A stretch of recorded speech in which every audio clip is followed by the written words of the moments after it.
But that kind of, it's a good chance to segue into your topic, which is, very relevant to what you were just Yeah. discussing.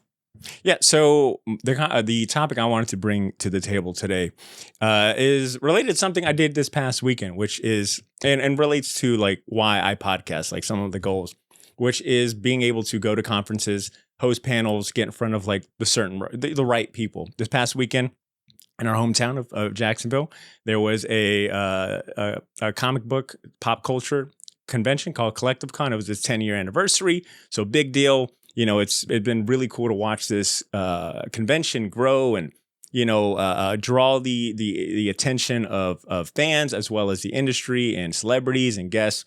So I had the opportunity once again. I think this is my second or third year of hosting a panel. They normally in the past have let me do like interviews with the celebrities for their main channel, which kind of speaks to I was only given those opportunities because of the podcast that I built. I it's a track record, right? Hey, here's my resume. I've interviewed XYZ in the past. I'm okay being in front of an audience. I can speak eloquently. I can ask good questions. So that was something that I was able to use the podcast for opportunities and also just kind of tie it back. Now, full transparency, there was no money involved in it. They weren't paying me. I don't think I'm there at that level. I think that's another goal of mine is to be able to be paid for those services. But the trade-off in this case was the ability to like get content that I probably wouldn't be able to on my own, right? There are some guests and celebrities that just don't do podcasts. I mean, how many times have you run into, I don't, maybe not so much in your case, but I know in my case, I'm dealing with artistic types that have massive deadlines, and any time that they're not in front of a computer or drawing or whatnot is time wasted. It's like, no, I'll let the PR handle that.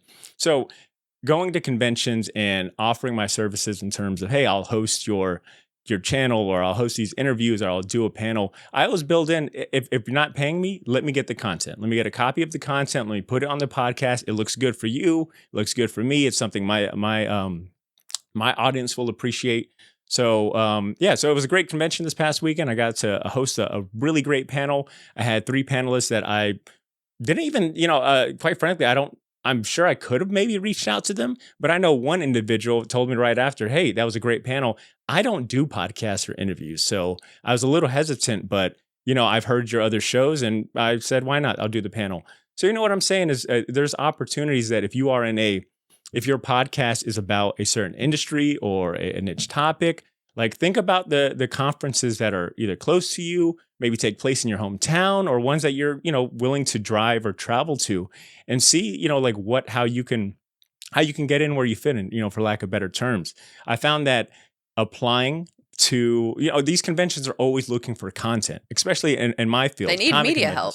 Exactly. They're always looking for content. And in my field with comic conventions, they're always looking for people to do live shows, host a panel, and a lot of times bring a panel idea to them because they've got, 3-4 days to fill with content. They've got a whole convention center with rooms that they need to fill and, bodies they need to get in certain rooms.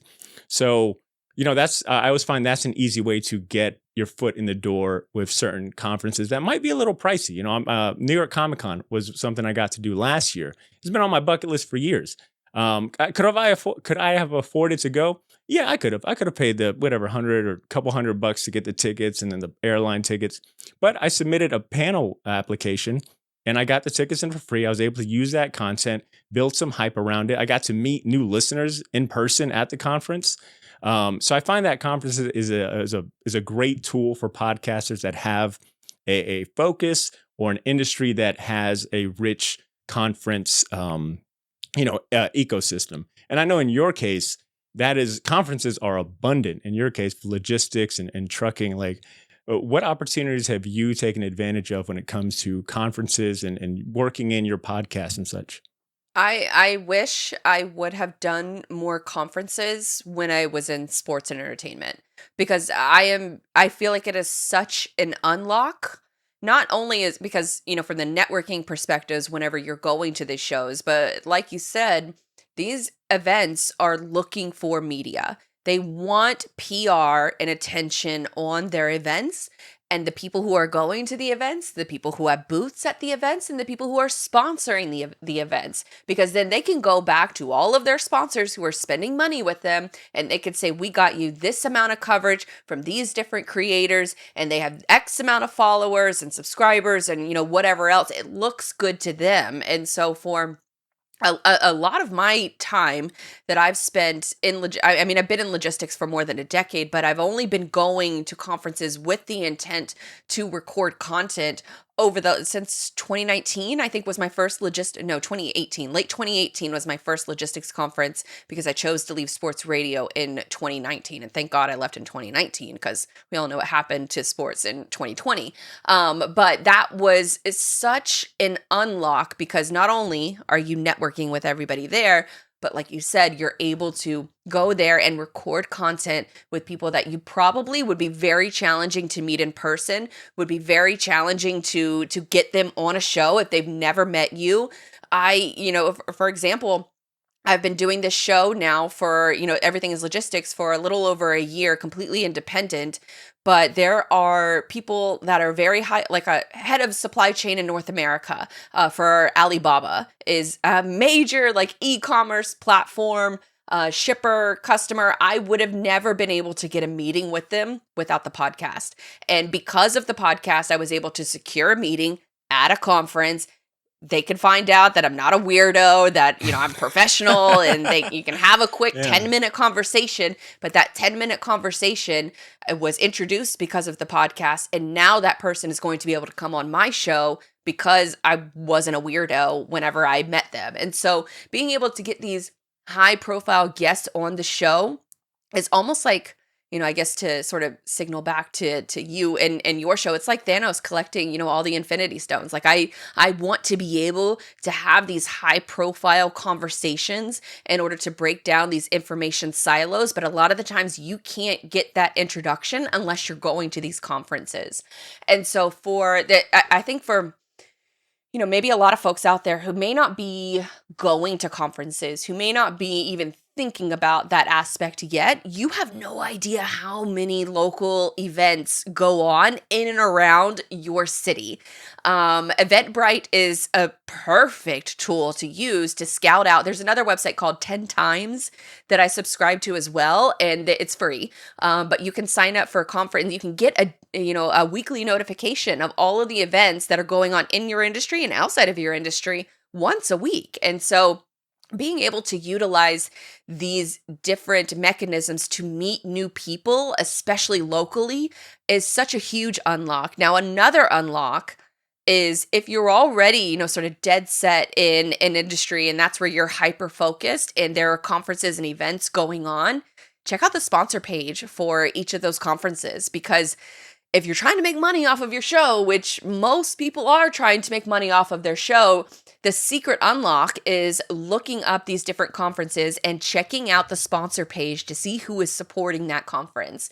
Because if they're supporting that conference, then they got money to spend. And if they got money to spend, then they're trying to reach that same audience you're trying to reach. And so that is a perfect sales outreach campaign. Or I know several people who work in logistics, and they almost treated conferences as a battle plan, where they will print out the trade show floor map and then highlight the sponsors and then make sure that they connect with those sponsors before the conference takes place.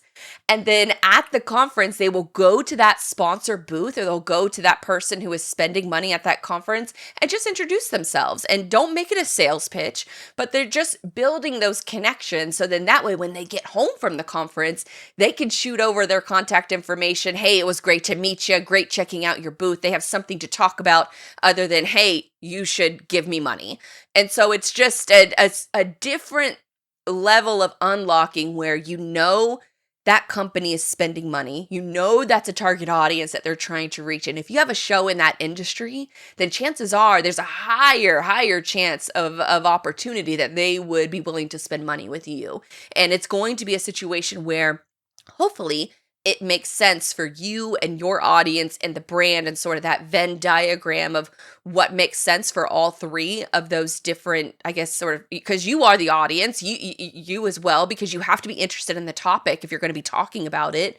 And then the brand wants to know that they are talking to an engaged audience that cares about the topic that they're going to be talking about. And so it's this different sort of, everybody's scratching their own back, but it gives you sort of that carrot at the end of the stick, right? And so that you can find incentive, whether it's to be on a panel, to go to these shows for free, to level up networking wise. But then maybe that extra next step, what that looks like, is getting someone that's already spending money to spend money with you.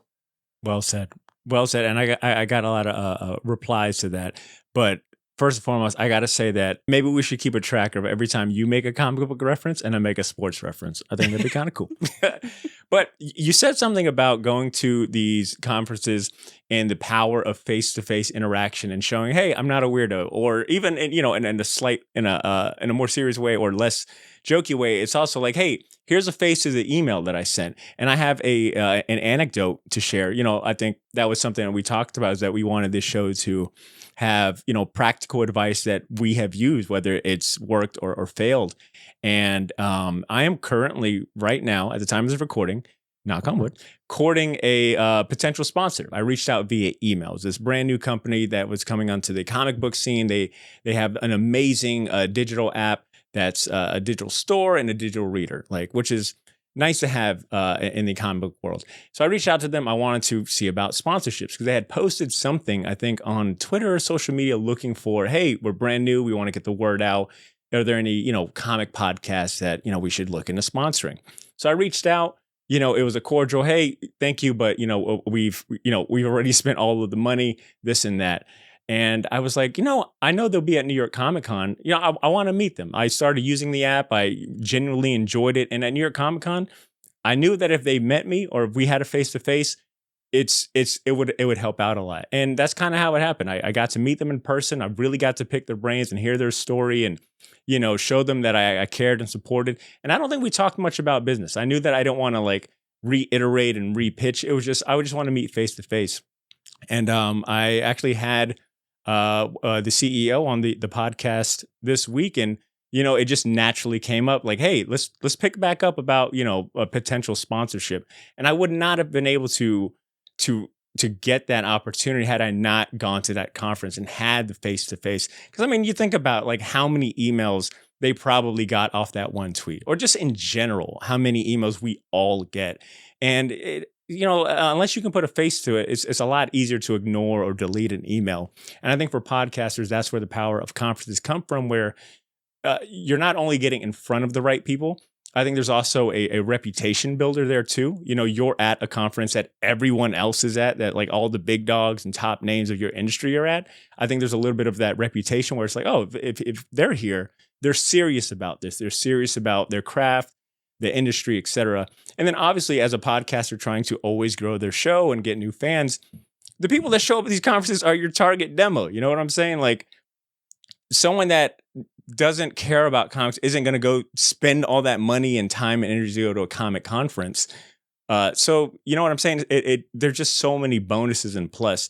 Now, granted, that is if you can afford it and make that happen. But I think maybe that's why you start off, your local hometown, ones that don't require a lot of resources and time and effort. And then you work your way up to the big ones. And I was thinking too, I don't know if it's something you said or it just came to mind, but if you're having a hard time maybe figuring out what conferences are available, because there's conferences to this day where I'm like, wait, there's one in There's so many. Wait, there's one in here? I think a strategy I would recommend is think about someone that you want to interview. What is your A-list or wish guest that you wish you could have on? I find a lot of times in my case, writers and artists will include in their bio or their, name, hey, Badr, I'll be at New York Comic Con 2024. I think a lot of talent, especially in a lot in the of world, cosplayers do that, where they'll say they'll oh, announce. my next, they'll put it in their Instagram bio, my next con is this such and such date. Yeah. One thing I do every year is I sit down and I look up every single conference all the major big comic book conferences, and I just write down the dates so I can get an idea of like, all right, can I realistically make this?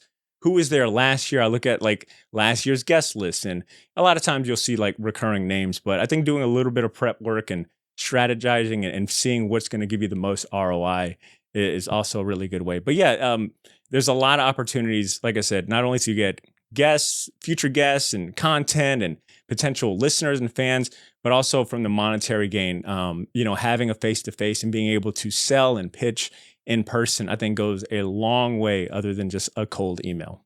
Yeah, for sure. And I think that you sort of hit the nail on the head with looking up, ones that are within driving distance that can just be a day trip. There's a lot of associations. For every conference, there's also an association for Yep. everything.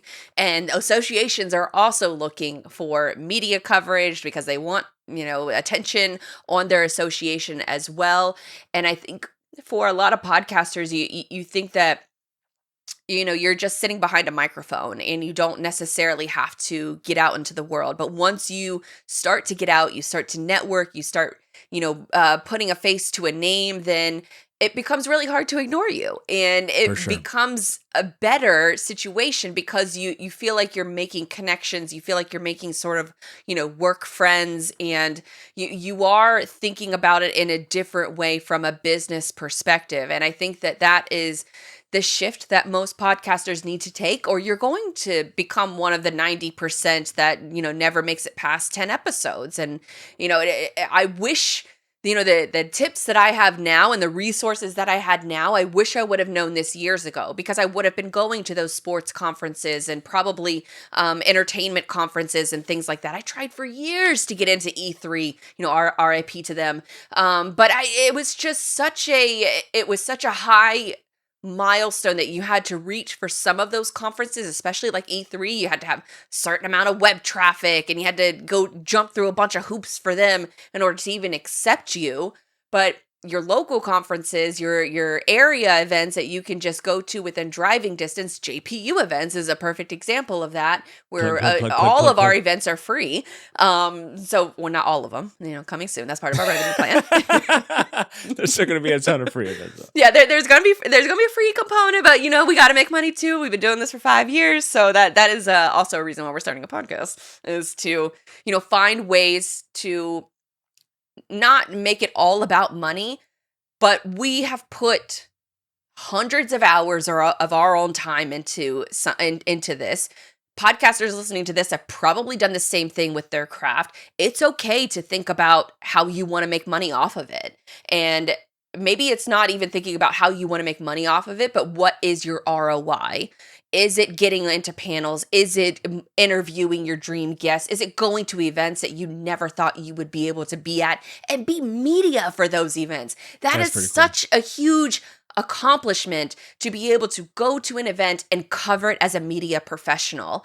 And so just thinking about what you want your personal ROI to be, I think is just so important. And it's okay if that evolves, and it's okay if you want to eventually start charging money, for sponsorships and things like that. And, we're going to talk about all of these things in upcoming shows, because sponsorships is honestly like I feel like I could talk about the intricacies of it for sure. 6 months in a row and still have more things to discuss. But we're going to be talking about all of these different types of aspects of podcasting, because it's really important for folks to be thinking about these types of things, and not to overwhelm you, but to think about it from the lens of, this is something you're really passionate about.